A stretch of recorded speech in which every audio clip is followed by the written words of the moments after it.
In this parole hearing, we see the mask slip on a man who says that he's completely changed. Let's watch. There's a day that goes by where I don't regret and pray and remember the atrocity of what I did. To put it into words is really, really hard for me to do. I have more regret in my heart for that I can really express to you. It wasn't an intended thing.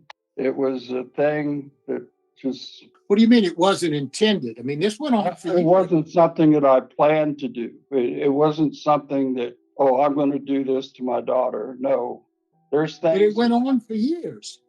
This thing that happened to me in my youth is also a residual of what happened there. I was molested at 3 years old. That continued up until I was 7 or 8 years old by older peers and by friends of family. You know, they took advantage of me, and it just all stemmed together. You know, the addictions, the anger, the pain that I had. The more I had to rely on my daughter for my help, you know, because I was mentally incapacitated at the time. What effect do you think this has had on your daughter all of this time? I think that she went through a lot of pain. I mean, I was the adult. I'm responsible. She wasn't responsible. I'm still responsible. You know, it bothers me a little bit when I read your report. Now, I know it's been 3-4 years ago, but in explaining what happened, you described what happened between you and your 9-year-old daughter, and then when she was 11, as a sexual affair. No, how can you say that?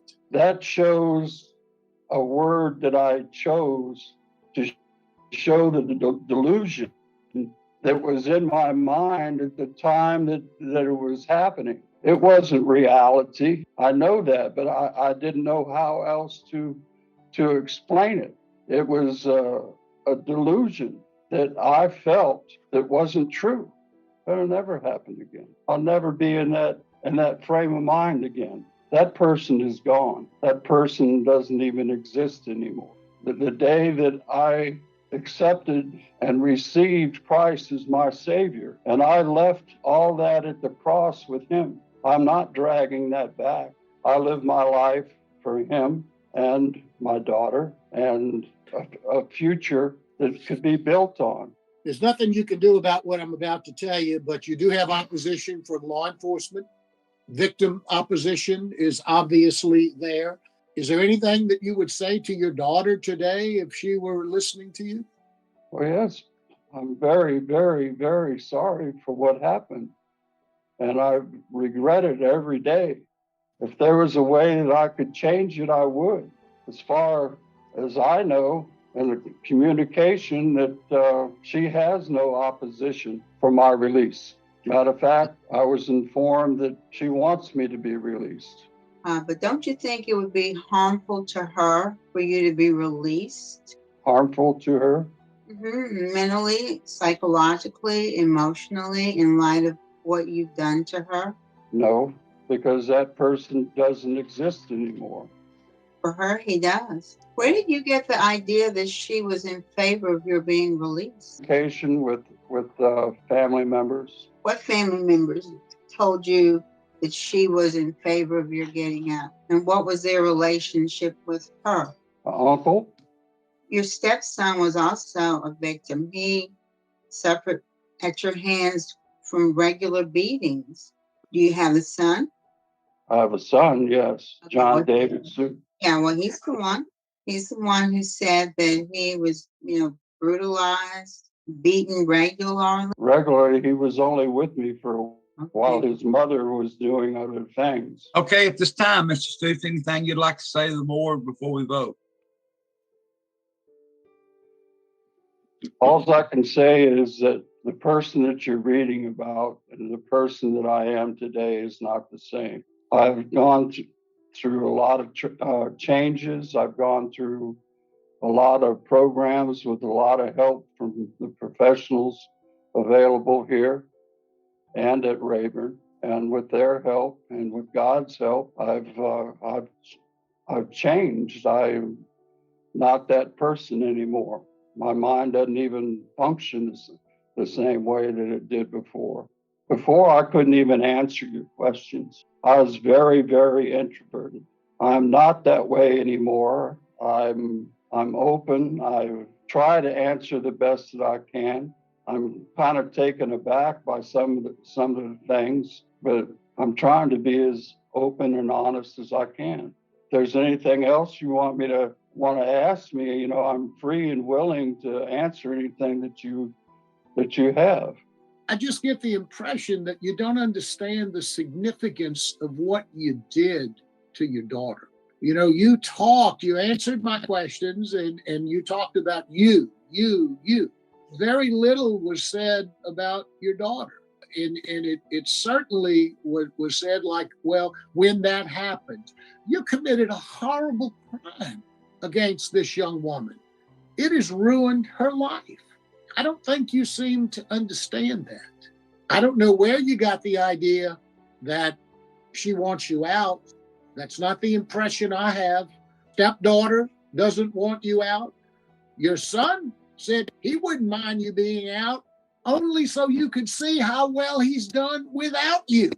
Sometimes the crime and the horror that someone perpetrates on someone that lasts so long outweighs the good that a person has done while he's been in prison. I don't know if the programs have really done what they were designed to do. My vote today is to deny. I also want to vote to deny because of a strong law enforcement opposition and victims' opposition to this case. Thank you very much. I don't know where to start on this one. The way that he instantly starts off with every excuse in the book.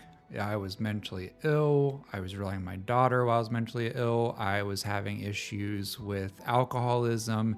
And the classic one, I was abused when I was 3 to 7. So then as an adult, 50, 60 years later, I perpetrated again. There's a Dr. Anna Salter. She wrote the book. She literally wrote the book on predators. And when you take most people that have abused children, most of them say that happened to them as a child. But when you use a polygraph, just the threat of a polygraph makes most of them recant, and it turns out it's just an excuse. And you can't help but wonder if this is the case too, especially when he threw every other excuse in the book at it too. Right, and it's not to say it didn't happen and that people didn't experience horrendous abuse, but it is no excuse to continue to perpetuate that abuse. It's really hard to understand because the person who's been abused understands pain like nobody else, and why would you want to continue that? And yet that's an excuse and a reason that people use quite often. He also says that he relied on his daughter for help. Is he considering this sexual abuse as that help? What was going on in his life caused him to seek help, which would be sexually abusing his daughter? I mean, this guy is panicking. His life is on the line. He's trying to come up with some kind of excuse. He's, like I said, he's throwing every excuse in the book at it. So I don't know if he's trying to make it sound good, if he's trying to say, well, I was trying to rely on her. I mean, I don't know what's going on in this guy's head. I wouldn't be surprised if there is some major mental illness going on here. I mean, the way he just has this blank stare at the board is terrifying. He's so sad looking. Yeah. And terrified. There's no positive emotion going on his side at all.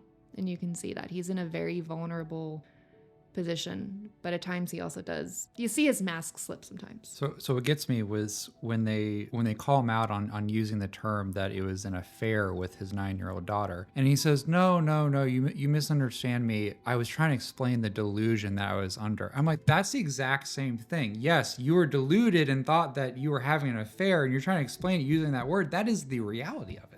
A lot of sex offenders do think that they're not being abusive or violent. They think that it is a consensual relationship. They think that it's loving. And that's what I'm getting from him, is that he thought that this was a loving relationship. That was his delusion. We have to remember too that we're only getting a limited version of this story. As we've seen time and time again, when the victim speaks, so much is added, and we are missing that here. The way he just said no, like he just has all the answers and he has no understanding of the actual damage that he caused to this woman. It's no reality. It's like almost like, are you crazy? I'm not the person anymore. And she's obviously going to see that, and she's not opposed to it, which is even more terrifying to me that he thinks that she's not opposed to this. I was shocked about the questions you asked me. I was taken aback. Scariest things to me while listening to this was that this uncle supposedly told him that the daughter would forgive him and, wanted to have a relationship even with him and wasn't opposed to his release. Where is that coming from? Is he manipulating the board? Is he lying? Or is there some family member that's actually speaking for the victim? She wants you to be released. Is someone lying to him, or is he the one that is trying to manipulate the board? And we don't know because the victim isn't speaking. We have to remember that we're only getting a small sliver of the story. From our perspective, we're missing out on that vital aspect of it, but hopefully the board knows and they have the court records and they're taking that into account. And as we saw, they did see through him. He didn't get out today, but also they gave him the formula, which is basically, well, you need to talk more about how you feel about the impact for that your daughter experienced in this. And if he learns from that, then he can manipulate them. So, I mean, that's the scary thing about this is every time they're basically giving the formula to get out. Oh, yes. And I think what's really frightening too, as I'm watching this, and he says, I don't think you understand. And you can look at this man and you can really see that he doesn't get it, that he doesn't understand it, that you could try to tell him everything, express it in every single way, and it's still not going to get through. He may say that he's a changed man, and he may have changed in some ways. He may have a different faith, he may have different motivations, but he still doesn't get what he did. And it doesn't change what he did. Becoming a changed man doesn't change what he did.